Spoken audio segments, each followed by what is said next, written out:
Hey guys, welcome back. So now for this one, we're jumping back into Deathshroud with chapter 2 of issue 1. Cause on our last talk, we got a lot of positive feedback. So I want to make sure and get you guys ready for issue 2. But before we jump in, if you're new to the channel, be sure to subscribe to catch the spills every week. And don't forget to hit that bell up top so we can squat up in the comments for the first hour.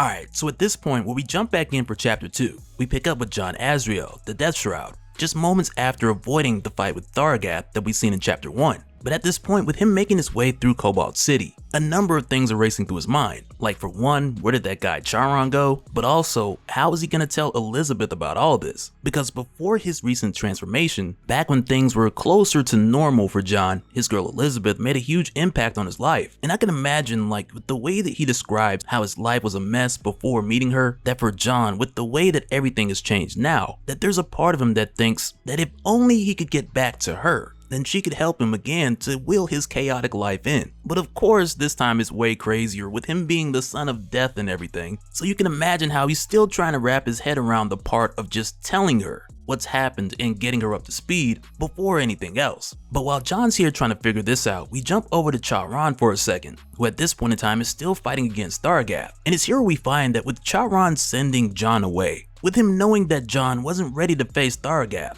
this turned out to be more of a noble deed than what it seemed to be in chapter 1, because Charon isn't really powerful enough to hold this guy off either. And it's very quickly within this fight where we find out how capable Thargath is, with him getting the upper hand and telling Charon that it's useless for him to resist since he already has the abomination sent. But Charon is willing to risk his life to protect John because he knows that one day John will be more powerful than the both of them. But in this fight, just before Thargath can sink his blade into Charon's master, Death, shows up, and he tells Thargath that's enough, because this is Death's domain, and Hell's pestilence is not welcome here. But when Death arrives here, it's like he gives Thargath a moment to leave, almost as a bit of grace, but Thargath tries to take him on anyway, only to then catch Death's scythe through his torso. And with this happening, it doesn't kill Thargath, but it causes him to reconsider. And from here, Thargath makes his escape with a portal that opens to heaven. But as he leaves, he tells Death that the inevitable can only be delayed for so long. But then it's from here we head over to the Cobalt Times headquarters. And the Cobalt Times is like your huge news outlet, much like how you would have New York City in your New York Times, but in this case it's Cobalt City, so you have the Cobalt Times. But when we head over here, we find that Elizabeth gets a call from Rick while she's working, and Rick tells her that she needs to drop what she's doing and head over to Colburn and Finch because his informant has told him that Satan's Choice gang was running wild. But from what he can tell, the mess that has been left behind is not from this world. But before Rick can finish, a bunch of guys run up on him armored up with suits and guns, and the call cuts out. But Elizabeth still makes her way over there, even though she's well aware of this location being the Devil's Playground, which makes it wildly dangerous. And when Elizabeth gets there, she doesn't see Rick anywhere around, but with her walking around looking for him, it isn't long before trouble finds her. As she passes a corner and a group of thugs come out telling her that they'll give her directions, show her around, but for some reason, I have a hard time believing these guys. But it isn't long before one of these guys grab her and things get dangerous. But she screams, "Get off of me!" She punches this dude in the face and she's able to run off. And with Elizabeth running and calling for help, John hears her screaming from nearby, and he immediately recognizes her voice. But the first thing that crosses his mind is like, what is Elizabeth doing here in Devil's Playground? But with him hearing her scream and knowing that she's in trouble, he immediately leaps into action because there's no time to really think this over. And when John gets there, from the moment he touched down on this dude's face, heal first, it just doesn't go well for these guys. Cause for one, jumping off a rooftop and landing on somebody's face, like, he's done. And for the other two guys who saw this happen, they still want to attack. And I guess it's cause they're from the slums of Cobalt City, they're from the Devil's Playground, so they don't take nothing from nobody. But at this point for Elizabeth, she's not really sure what this thing is, so she's ducking for cover. But of course, these two thugs, they want all the smoke. So right away, the second dude goes for the stab. And I mean, I'll give him props, he's quick. But when he goes in for the stab and his blade crumbles to where then he gets his arm ripped off and smacked across the alley with it. And it's here where I'm like, okay, if I was the third guy and I had witnessed both of my boys get destroyed by some dude who rips off limbs from a standing position, and I'd have just been like, you know what, I'm gonna just leave these nice people alone. But in the case of thug number 3, that doesn't even cross his mind. He goes in for the hit and he loses his jaw as a result. And I mean, this punch came through the bat and his jaw, like it's crazy. But then subtly in a bamf, Charon appears, and he tells John that he's been looking for him and that they must leave quickly so he can start his training. So he grabs John to bamf him out of there, but John's not ready to go because he knows Elizabeth's nearby. So he calls out saying, "Lizzie, it's me, Johnny." And with hearing this, Elizabeth peeks out from her cover in disbelief. But it's here we find that Charon has taken John to Death's domain, which at a first glance, it very much has a MK11 Towers of Time vibe to it, which now has me thinking of a Deathshroud DLC for a Mortal Kombat game. Cause I mean, Deathshroud rips off arms, he'll blend right in. But with them coming here, Charon takes John across the river Styx, which is filled with souls awaiting judgment and their final destination. And it's here when he takes John to Death's fortress, and John asks if he's here to see his father. But Charon tells him no because his father Death is quite busy at the moment. And I mean, with hearing that, the first thing I'm thinking is that's not good. Like something not good is happening somewhere. But Charon goes on to tell John that he's brought him here because his master, John's father, wants him to oversee John's training as he welcomes John to the barracks of death.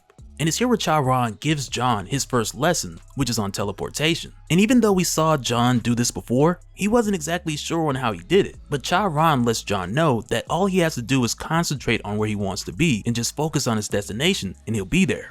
And for John, he picks up this part pretty quickly. So for a while, Charon has John teleporting from one point to the next as a bit of a drill for John to be able to do it faster and more precise. But then it's from here where we follow Tharagath, who's made his way to heaven, to inform the Archangel that he's been deceived and the Nephilim still lives. And from here, Tharagath, he gets to snitching big time, because he continues to tell the Archangel about Death and Charon's involvement, and the Archangel is unhappy to say the least, because he knows that the Nephilim will grow stronger every day that he's still alive. In the way that he sees it, mankind has grown wicked beyond repair, and they don't deserve the paradise that they were gifted. And the only solution to this is to have mankind exterminated and reborn into a more subservient race. And this Nephilim is the only thing standing in their way of making that happen. So it's here where the Archangel calls for the Abaddon to be unleashed from the depths of hell. And he tells Tharagath to inform Lucifer that it's time to complete the Soul Blight engine. And with saying this, the Archangel declares that he will achieve the Great Reset. And with doing so, in the case of Lucifer, for his form of payment, he'll get to claim his billions of souls, which is pretty crazy to see, cause for John, he has both heaven and hell to worry about. But after this, we then jump back over to John's training session with Charon, and it's at this point where they've moved over to lessons in combat. And it's here where Charon tells John that his shroud is powered by necro essence, and he wants John to use it on this transgressor to send him to his final test. But of course, with John seeing Charon pull this dude out of a wall, he's just like, still man, this is kind of f***ed up. But Charon assures John that not all that dies is human, and he tells John to concentrate because he has the power to force this soul to pass on. So with hearing this, John charges up his shroud and he takes this guy down with one hit. But then it's here where Charon explains to him that his shroud expends energy, maintaining his dying body, but it draws its power from the passing of souls. And the same is true for his reclaimer, as he goes on to tell John that he can only see what happens here in the realm of death. To where from here they go on to their next lesson, where he shows John that he can channel his necro essence into larger blasts, though the range is limited, and he lets John know that when he does this, it'll also weaken his shroud with him giving off so much power. But with hearing this, John gives it a go and he slams his fist into the ground, letting off a huge blast. And even though it's a short range attack, the DPS is pretty crazy. But after this, Charon tells John, job well done. And they take a break from his training, with Charon also letting John know that Tharagath will continue to hunt him, but the living cannot remain in Death's realm forever. But then from here, we head over to an unknown location where we find that Rick has been taken captive. And we also find out that those guys who had taken him are working for a secret laboratory that has been experimenting with Shadow Demon remains and combining them with human subjects. And with seeing this, the last thing we hear is Subject 1 is ready for supervision. And all I can think at this point is, man, this ain't good for Rick. But that'll do it for this one, guys. This wraps chapter 2 of Deathshroud, and I got the links down in the description so you can head over to Indiegogo and get your copy, as well as pick up issue 2 so you can pick up the story as quick as possible and see where all this madness goes. But while you're down there, let me know your thoughts in the comments. Let me know your thoughts about Deathshroud, your theories, critiques, and even what you'd hope to see in the future from Dream Key Comics. But yeah, that'll do it for this one, guys. Once again, Indiegogo links in the description below. You guys take care, and we'll do it again on the next one. Alright, later.